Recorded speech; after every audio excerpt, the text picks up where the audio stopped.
우리 코로나 때문에 전 세계가 지금 고통을 겪고 있습니다. 교회들도 고통을 겪고 있고요. 이거 하나님이 허락하신 거라고 봐야죠. 왜냐면 한 마리 새가 떨어지는 것도 하나님의 뜻이 아니면 안 떨어진다 그러는데 이렇게 수많은 사람들이 희생당하고 하는 이런 과정을 보면서 코로나를 통해서 하나님 말씀하시는 게 뭔가에 대한 이제 근원적인 통찰을 할 때라고 생각해요.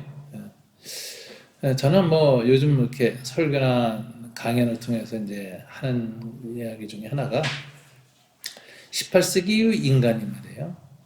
과학이 발달하고 산업화가 거치고 지금 과정을 거쳐서 겪은 게 이제 두 가지 현상이 나타났어요. 그게 이제 두 가지 그 인류학자들, 문명학자들이 이제 화두로 삼았는데 1950년대 로마 클럽 보고서라는 게 나옵니다.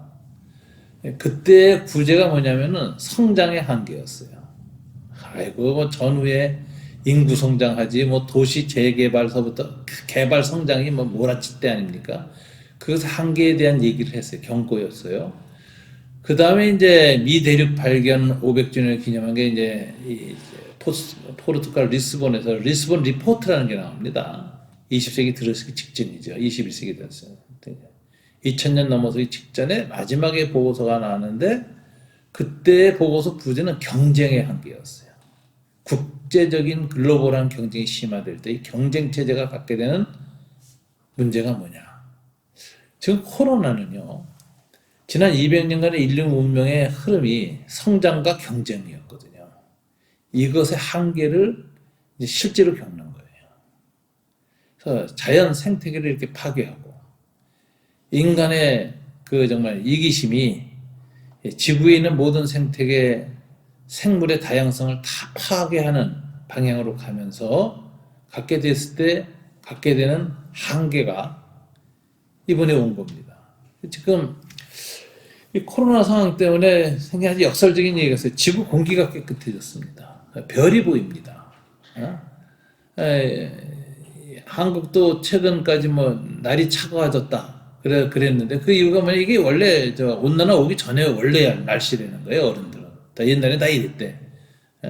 그런데 이제 이건 우리 낯설어 하거든요. 그만큼 우리가 이 온난화 기상 이변 속에서 익숙하게 살았는데 이것이 말하자면 이제 생태계 교란으로 오는 거죠. 저는 이 하나님의 창조 질서가 있다고 보고 지구 모든 생물에는 그 질서가 이제 자꾸 이 죄악 때문에 붕괴되고 멀어져 가는 거예요. 그래서 창세기에 보니까 처음 하나님은 이제 혼돈으로 있어다 물이 서로 혼돈하고 이렇게 돼 있었죠 일정에. 그랬다 질서가 잡혀가요. 어두움과 빛이 나뉘어지고 물과 묻이 나뉘어지고 하늘 공창 아래 공창이 나뉘어지고 그 다음에 채워지고 하는 과정을 거치면서 이제 창조 질서가 형성되는데 타락하고 나면은 이 질서가 붕괴됩니다. 그래서 땅이 엉겅퀴를 내고 가시떨기를 내고 그 아담이 범죄했을 때 하나님이 그렇게 얘기하잖아요. 자연 질서가 붕괴가 돼요. 근데 자연 질서가 붕괴되는 현상 중에 하나가 숙주의 한계라는 질서가 붕괴됩니다. 전에는 바이러스들이 숙주 안에만 머물러서 원숭이나 박쥐 안에 있던 그 바이러스가 다른 짐승한테 옮겨가지 않았어요. 그게 자연 질서예요. 근데 이걸 무너뜨린 게 인간이에요. 그래가지고 숙주의 한계를 돌파하고 인간한테 수많은 바이러스들이 이제 들어오는 이제 이런 현상들이 생겼는데 이미 우리가 몇 번 겪었잖아요. 메로스 때도 그랬고 이미 그런 숙주의 한계를 넘어오는 상황을 겪었는데 이 숙주의 한계가 깨졌다는 게 뭘 말하냐? 창조 질서가 혼돈으로 지금 가고 있는 거죠. 원인이 뭘까? 인간의 탐욕입니다. 그래서 이제 우리가 교회도 항상 교회 성장이라는 얘기를 많이 했잖아요. 그리고 지금도 번영 이런 걸 축복이라고 우리가 이렇게 등치화하잖아요. 이걸 생각해야 돼요. 이런 식으로 삶의 방향을 갖고 있어서는 안 된다. 그래서 성장, 개발, 번영 이것이 가졌던 세대가 끝난 거예요. 더 이상 그 방향에 여기에 속도를 줄여야 돼요. 멈출 줄 알아야 돼요. 지금 이번 코로나 때문에 사람들이 전부 다 집에 박혀 있었는데 이 집에 박혀 있다는 이것에 대한 조크도 있죠. 노아가 어디서 구원받았죠? 집안에서 구원받았다. 그런 쫙돼 있고. 아, 이스라엘 출애굽할 때 어디서 구원받았죠? 그랬더니 집안에 있어서 구원받았다. 저 6월절.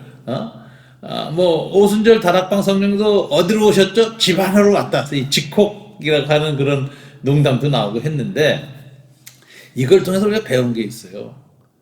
더 이상의 성장 속도, 번영을 멈출 줄 알아야 된다. 이 교회도 존재하는 방식을 좀 바꿔야 합니다. 교회 성장 신학, 뭐 성장이 아름다운 것이다라는 생각을 좀 내려놓고, 지속성, 공동체 지속성, 생태계의 지속성, 이 지구에 하나님이 창조해 놓은 모든 생명의 동식물의 다양한 종들의 지속성을 어떻게 우리가 확보하느냐.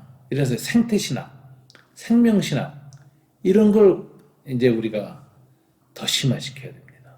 이미 목회자들 사이에서는 그런 신학운동 반성이 시작됐어요. 그러나 좀 더 심화시켜서 앞으로 교회가 이제 아까 말한 그 통합과 평화의 공동체 외에 교회가 뭐냐 생태 공동체, 생명의 존엄성을 깊이 얘기하고, 인간 안에서의 인간의 생명의 존엄성, 인권의 존엄성뿐만이 아니라 다른 동물, 식물 모든 생명에 대한 경외, 이 존엄성을 갖다가 인정해주는 이런 생명 공동체로의 변환이 어느 때보다 필요할 때가 됐다, 이렇게 생각합니다.